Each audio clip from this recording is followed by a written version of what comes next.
네, 지금부터는 1월 둘째 주 증시 살펴보겠습니다. 주요 일정들 한번 챙겨볼까요? 예, 일단 이번 주 이제 월요일 날은 그 JP 모건 헬스케어 컨퍼런스가 열리게 됩니다. 그래서 이제 물론 이제 오미크론 때문에 조금 축소된 감도 일부 있는데 그래도 이번 달 그 13일까지 열리니까 총 4일 동안 개최가 되니까 한번 그 제약바이오 갖고 계신 분들 체크해 보시고요. 1월 11일 날은 이제 연준의 그 베이지북이 네. 공개가 되고 경제 동향 예, 보고서. 경제 동향 보고서고요. 그다음에 LG 에너지 솔루션이 11일부터 12일까지 수요 예측 기관들 이제 공모가를 결정하기 위한 수요 예측에 이제 들어가게 됩니다. 이날이 좀 중요한 게 물가 지수가 발표돼요. 중국의 소비자 물가 지수 그리고 1월 12일 날은 미국의 소비자 물가 지수가 발표가 되니까 이 물가가 좀 완화되면은 증시에 되게 호재가 될 수 있거든요. 그래서 좀 잘 체크하시고 1월 13일 날은 이제 옵션 만기일입니다. 한국은. 그리고 미국의 12월 생산자 물가 지수가 발표되고 그날 또 TSMC가 실적 발표가 예고가 돼 있더라고요. 그래서 삼성의 경쟁 업체니까 파운드리 쪽에서 어떤 성과 날지 지켜보시고 그다음에 이제 1월 14일 날은 한국은행에서 이제 그 금리 결정이 있습니다. 금통이. 그리고 미국의 12월 소매 판매가 발표되니까 참고하시면 되겠습니다. 이번 주 증시에서 주목해야 할 변수가 있다면 어떤 것들일까요? 역시 뭐 물가 같아요. 그러니까 중국도 지금 고물가고 지금 미국도 고물가 상태고 이 물가 지수가 계속 올라가는지 이걸 좀 체크하셔야 되는데 결국엔 이게 어느 정도 그러니까 시장이 뭐 10%를 예상했는데 그거보다 조금이라도 낮게 나오면 다행인데 높게 나오면 이거 물가 상승에 의한 그 연준 위원들의 얘기가 맞는 거거든요. 아, 예. 그러면 생각보다 3월에 진짜 할 확률이 높아지죠. 금리가. 긴축 속도가 빨라진다. 네, 굉장히 빨라질 수 있기 때문에 소비자 물가 지수나 생산자 물가 지수 데이터 계속 좀 체크해 보시는 게 좀 좋을 것 같고 그다음 우리나라도 이번 주에 그 금리 결정이 있으니까 네. 여기에 대해서는 얘기들은 많은데 1월 달에 올릴 거라는 얘기가 좀 많더라고요. 일단 그 한국은행의 그 금리 결정도 한번 좀 주목하시면 좀 좋을 것 같고 그다음에 아까 잠깐 언급드린 대로 TSMC의 실적 발표에서 또 삼성전자 그러니까 TSMC가 실적 발표를 하면서 중요한 게 숫자도 숫자인데 파운드리 업황을 알 수가 있어요. 그럼 이거 삼성전자가 당연히 거기에 연동이 될 수밖에 없거든요. 그래서 그날 TSMC가 어떤 실적을 발표하고 어떤 내용의 코멘트를 해주는지 코멘트가 더 중요하겠죠. 그쪽에서. 그래서 투자들이 사실은 지금 대부분 적극적이진 않은 게 이 지표들까지 한번 확인하고 투자를 하자는 심리들이 좀 강해서 일단은 이번 주에 이 물가지수라든가 이런 것들을 종합해서 시장이 우호적으로 발표되는지 한번 체크하시면 좋겠습니다. 미국의 이제 긴축 시기가 빨라지다 보니까 10년물 국채 금리가 1.6% 넘어서 이제 1.7%대까지 갔는데 뭐 서학개미들 많이 뭐 빵이라든지 테슬라 여러 가지 이렇게 성장주들한테 많이 투자하고 있지 않습니까? 이는 미국의 성장주들 이런 상황에서도 잘 버틸 수 있을까요?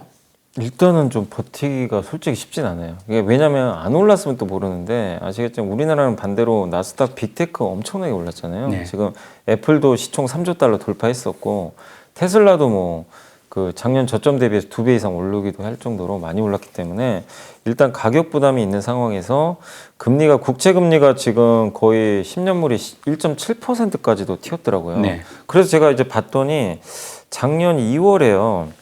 미국의 그 이제 그 빅테크 기업들이 그때부터 좀 약간 무너지는 흐름이 나왔던 게 작년 2월하고 3월에 미국의 국채 금리가 최고점이 1.77%까지 갔었어요. 네. 그러니까 이제 나스닥이 그때 최고점이 14,000포인트였는데 당시에 12% 급락했었습니다. 예, 작년에 이 국채 금리가 딱 튀니까 기술주가 무너진 거예요, 실제로. 근데 그게 이제 지금 데자부가랑 똑같은 거죠. 근데 이게 당장 해소될 문제가 아니잖아요.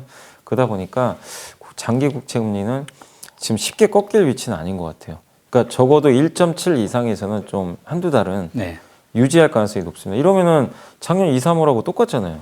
그러면은 빅테크는 당분간은 조정을 받을 수밖에 없겠죠. 물론 중간중간 한 번씩 반등은 나온다 하더라도 기조적으로는 일단 한두 개월 정도의 기간 조정은 좀 불가피해졌다.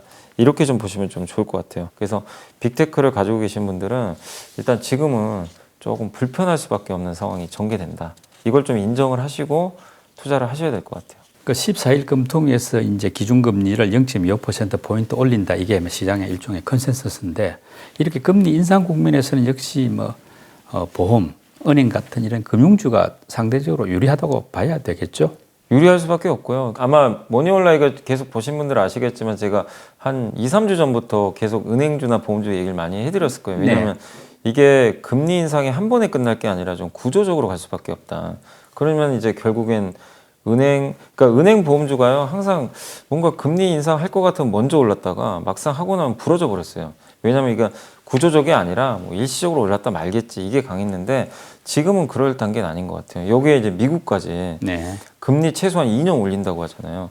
우리 한국은 작년부터 미리 올려버렸고, 그렇게 보면은 금리 인상 사이클에 누가 봐도 이건 부인할 수 없습니다. 당연히 그 손해보험하고 은행주가 좋을 수밖에 없어요. 근데 되게 재밌는 건 우리 한국의 은행주들은요, 미국 은행주 따라가요.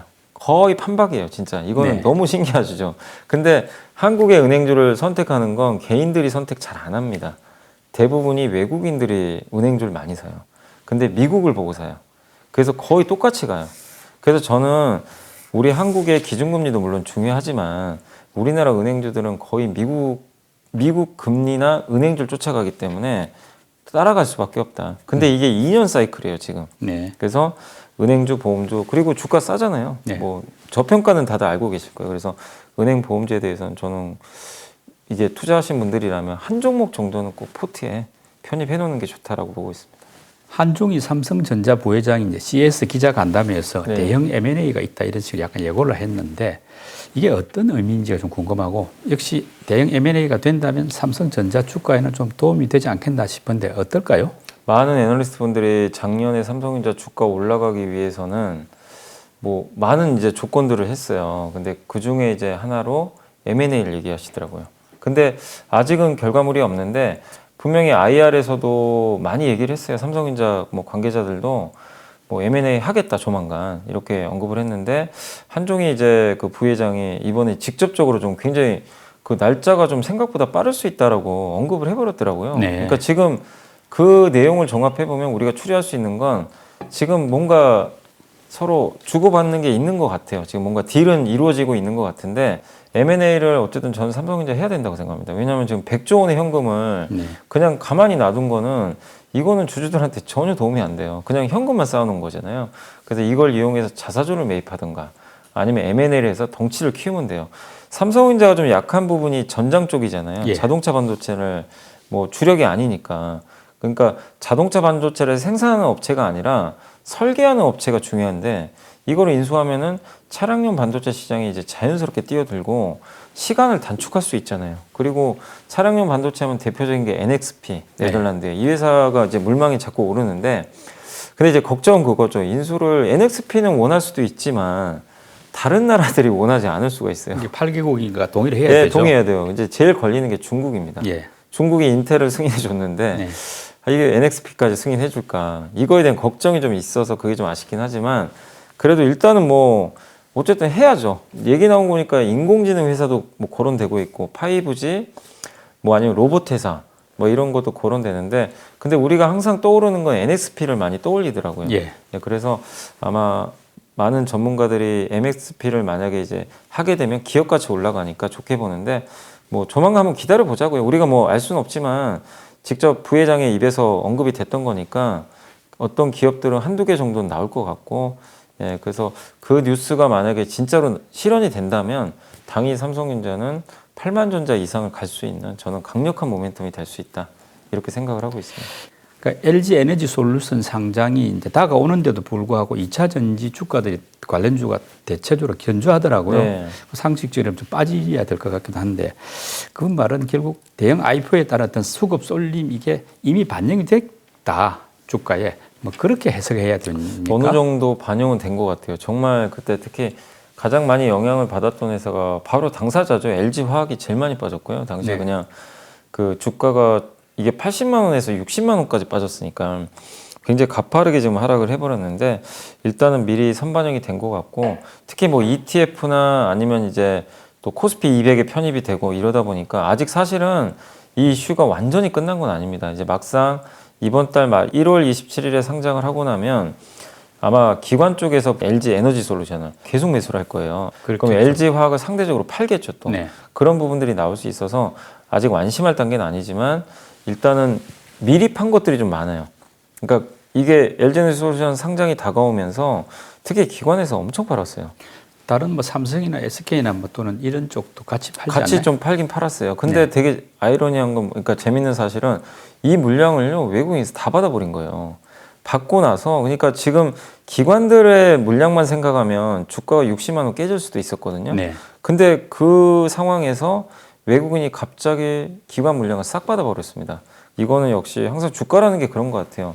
그 미리 선반영성이 너무 강한 것 같아요. 너무 알려지니까 먼저 빠져버리고 오히려 상장 날짜가 다가오니까 주가 올라가는 이 흐름인데, 그래서 당분간은 저는 상장일 전까지는 LG화학이나 이 수급 때문에 빠졌던 기업들은 괜찮을 것 같아요. 상장 전까지는 그래도 미리 선반영돼서 주가 흐름은 일단 나쁘게 흘러가지는 않고 있다. 이렇게 보시는 게 좋겠습니다. 상장 이야기 나왔으니까 요 대목에서 요즘 보면 이제 물적 분할한 뒤에 자회사 상장하는 데 대해서 이제 반대 비판 여론들이 높고 뭐 정치권 일각에서는 이 금지해야 된다 이런 이야기까지 나오지 않습니까? 네.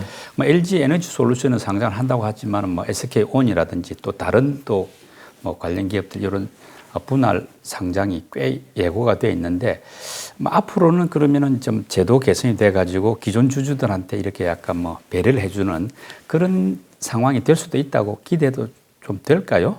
좀 기대해야 될 것 같아요. 왜냐하면 이제 이거를 뭐 많은 소액주주분들이 작년에도 원했지만 네. 사실은 이제 뭐 정부에서 별로 얘기가 안 나오다 보니까 그냥 흐지부지 됐는데, 지금은 이제 양당의 유력한 대선 후보들이 공약을 직접 언급을 했어요. 그러니까 물적 분할 후에 한 후보는 자회사 상장 어렵게 하겠다. 네. 이렇게 했고, 한 후보는 물적 분할해서 자회사 상장하는 것까지 뭐 감안은 하되 그 자회사가 상장할 때 기존 주주 있잖아요. 예. 기존 주주한테 신주 인수권을 무조건 부여하게 하겠다. 사실 물적 분할 자체는 악재는 아니에요. 네. 사업부를 따로 떼놓아서 회사로 만든 거니까 이 회사 가치가 제대로 평가를 받잖아요.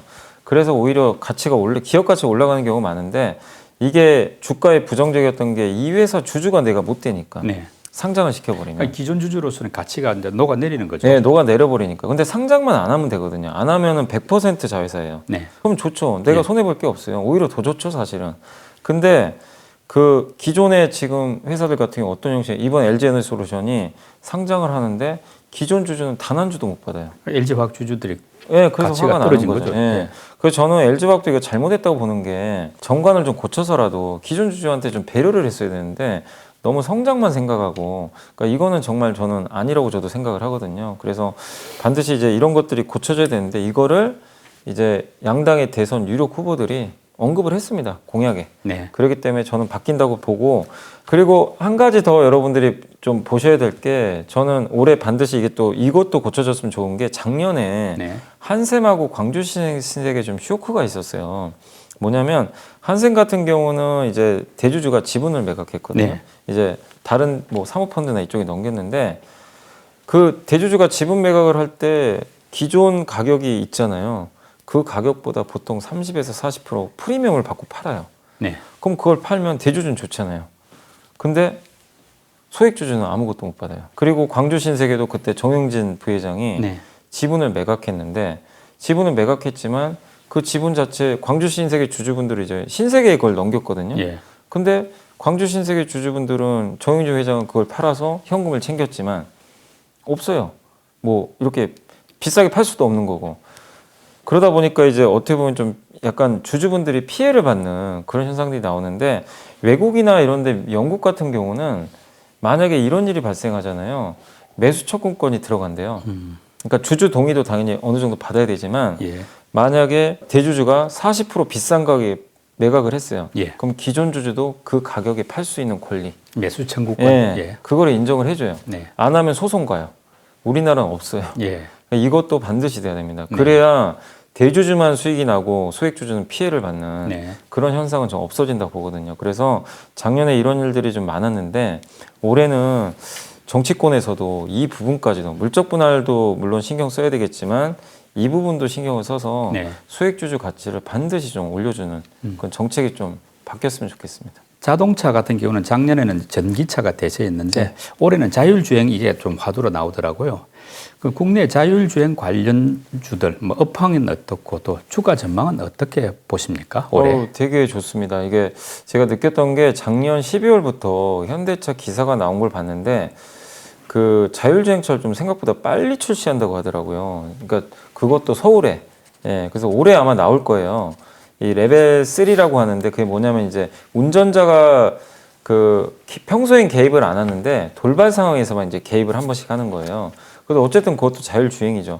그래서 그게 나오게 되고 내년이죠. 2023년도에는 일단 미국의 라스베가스에서 레벨 4. 네. 이거 운전자가 아예 개입을 안 하는. 네. 근데 안전은 있어야 돼요. 그렇지만 개입할 필요가 없는 돌발 상황에도 그런 좀 진화된 모델까지 나온다고 합니다. 이게 이제 현대차가 그 청사진을 이미 제시를 했고 테슬라는 이미 하고 있잖아요. 오토파일럿 중심으로 해가지고 이걸 바탕으로 해서 이미 테슬라는 앞서가고 있고 그 후발주자로 이제 한국의 어쨌든 현대차 또 구글의 웨이모 같은 기업들이 일단은 계속 이제 쫓아가는 그런 형국인데 현대차는 또 미국의 앱티브라는 회사랑 네. 그 모셔널이라는 이제 모바일 그 모빌리티 회사를 하나 설립을 했어요.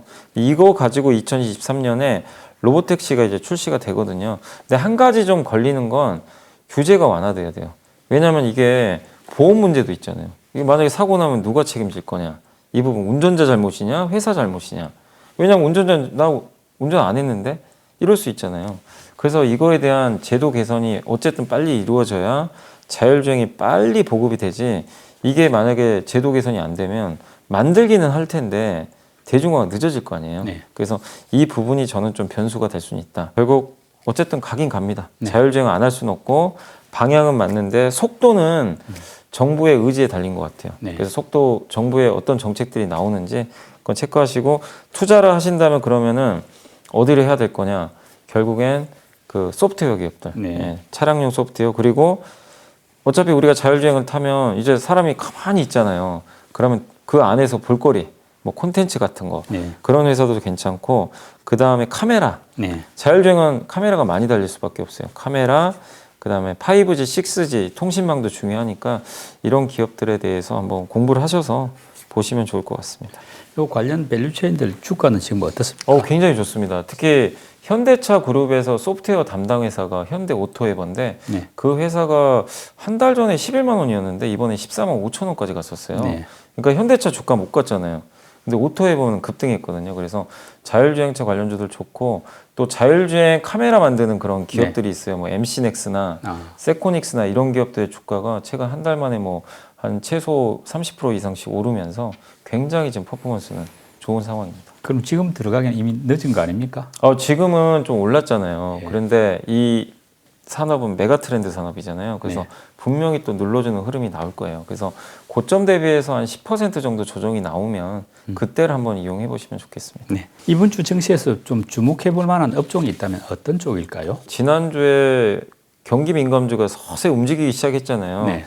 근데 지금 또 못 오른 대표적인 섹터 하나가 있습니다. 바로 리오프닝 섹터. 너무 안 갔어요. 근데 이번에 우리나라 한국에서도 확진자가 조금씩은 좀 줄잖아요. 예. 기존의 고점 대비해서는. 그래서 그 특히 기사를 보니까 한국도 그 경구용 치료제 도입을 확정한 것 같더라고요. 들어올 것 같아요. 빠른 시간 안에. 경구용 치료제 나오고 노바백스 백신이 아마 1분기 중에 승인만 되면 결국 오미크론은 저는 좀 잡을 수 있다고 보거든요. 이 리스크는 완화되는데 그럼 리오프닝은 기대감 커질 수밖에 없어요. 주가 먼저 움직이니까. 근데 지금은 아직까지 안 움직인 것 같아서 가격 매력이 있는 것 같습니다. 그래서 아직은 해외 쪽보다는요. 국내 쪽 리오프닝주를 먼저 보세요. 네. 뭐냐면 호텔, 국내 호텔주, 그 다음에 백화점, 그 다음 편의점, 그 다음 대표적으로 사회적 거리두기가 좀 완화된다면 수혜받는 주류 업체들. 이런 쪽을 먼저 보시고 해외여행은 좀 시간이 더 걸릴 것 같아요. 아직 뭐 당장 사회적 거리두기 완화한다고 뭐 10일 지금 격리를 해제할 건 아닌 것 같아서 해외여행 쪽보다는 국내 리오프닝 쪽에 좀 주목을 하시면 좋겠고 그 다음에 지금 못 오른 기업을 제가 찾아봤더니 음식료가 되게 못 갔어요. 그래서 음식료주들도 대표적인 가치주잖아요. 그래서 음식료 섹터에 대해서도 여러분들이 한번 뭐 이번 주에는 고민해 보시면 그러니까 지금은요. 안 오른 기업들을 찾아다녀요. 투자들이 좀 이게 가격이 싼 거. 그래서 그 안에서 기업을 한번 찾아보는 게 가장 좋을 것 같습니다. 마지막으로 초보 투자자들을 위한 팁 제공 순서인데요. 연벌리의 보고서 어떤 내용입니까? 아까 저희가 이제 물적 분할 우리 한번 얘기했잖아요. 네. 이제 그런 것처럼 그런 내용인데 그 유안타 증권의 최난곤 연구원님이 쓰신 자료고요. 지주회사 2022 전망. 네. 지주회사는 많이들 안 쓰시더라고요, 보고서를. 근데 이게 참 이게 약간 우픈데 이게 여기 보시면 그 오징어 게임 네. 있잖아요. 예. 요게 제발 그만해 이러다 다 죽어. 아. 요거 되게 유행어잖아요. 그렇죠. 근데 이게 진짜로 뼈 때리는 얘기예요. 뭐냐면 지주회사에 그대로 좀 적용이 되는 것 같아서 예를 들면 LG화학에 투자했던 투자들은 올 한 해, 그러니까 작년이죠. 네. 테슬라의 주가 상승을 보면서 SK케미칼 투자자는 화이자 모더나 주가 상승 보면서 포모증후군 네. 질투심 나는 거죠. 예. 예, 나는 같은 섹터에 투자했는데 내 건 왜 이러냐. LG화학은 LG에너지솔루션, SK케미칼은 SK바이오사이언스가 상장을 했어요. 물적 분할해가지고 네. 피해를 본 거죠. 네. 그걸 이제 적나라하게 나타냈던 게 그 부분이고 거버넌스라고 많이 들어보셨을 거예요. ESG에서 G, 네. 지배구조. 네. 우리나라는 지배구조가 너무 안 좋아요. 그래서 대주주를 위한 정책이 너무 많고 소액주주를 무시하는 경우가 있는데 사실은 주주는 투자 대상 기업의 모든 의사결정에 참여할 수 없기 때문에 어떻게 보면 이제 위임을 하는 경우가 많잖아요. 근데 그 위임받은 경영자와 이사가 소액주주를 위하는 게 아니라 너무 대주주를 위한 그런 정책들을 많이 펼친 거죠. 사실 물적 분할해서 상장하는 건 소액주주 가치를 완전히 떨어뜨리는 거잖아요. 그렇죠. 예. 그런 일들이 자꾸 비일비재했고 그래서 지주회사 전환 이후에 신기하게 많은 기업들이 주주들에게 피해를 입히는 사례가 되게 많았대요. 어쨌든 이제 이런 부분들이 그 작년까지는 계속 이어졌어요. 소액주주 가치 침해하고. 근데 일단 이제는 이분이 이제 마지막에 쓴 건 뭐냐면 투자자들이 행동을 할 때다. 네. 그러니까 저도 이제 머니올라나 다른 방송 가서도 이 얘기를 많이 해드려요. 예. 제가 올해는 좀 바뀌어야 된다. 진짜 바뀌어야 우리가 장기 투자하고. 그러니까 머니올라에서도 뭐 이런 얘기 몇 번 해드렸지만 이 보고서에도 나와 있습니다. 이제는 우리가 행동을 하자. 네. 철저하게 우리를 위한 정책을 내는지 검증을 하고 아니면은 계속 우리가 좀 뭐 전화를 하든지 예. 주주 행동도 해야 되고 그리고 이런 것들에 대해서 만약에 신뢰가 생긴 회사는 더 높게 평가를 받아야 돼요. 네. 그러니까 소액주주를 위한 정책이 나온다. 어떤 회사가. 예. 그러면 더 높은 펄을 주고 이런 것들에 대한 고민을 이분께서 좀 이렇게 되게 긴 자료예요. 예, 예. 여기에 좀 담았으니까 예, 한번 좀 참고해 주시면 좋겠고 기업들은 탑픽은 하나 나와 있지만 기업은 한번 읽어보시고 네. 어쨌든 올해가 좀 변곡점 같아요. 예. 지주회사 아시겠지만 이런 이유 때문에 할인을 많이 받잖아요. 네. 자회사 가치, 상장 가치 65% 할인받고 있어요. 우리나라 지주회사가 대부분. 그러니까 이런 할인을 축소할 수 있는 네. 원년이 될 수 있을지 한번 기대를 해보도록 하겠습니다. 새해 빅두부터 글로벌 금리 정상화, 유동성 축소 움직임이 시작된 것 같습니다.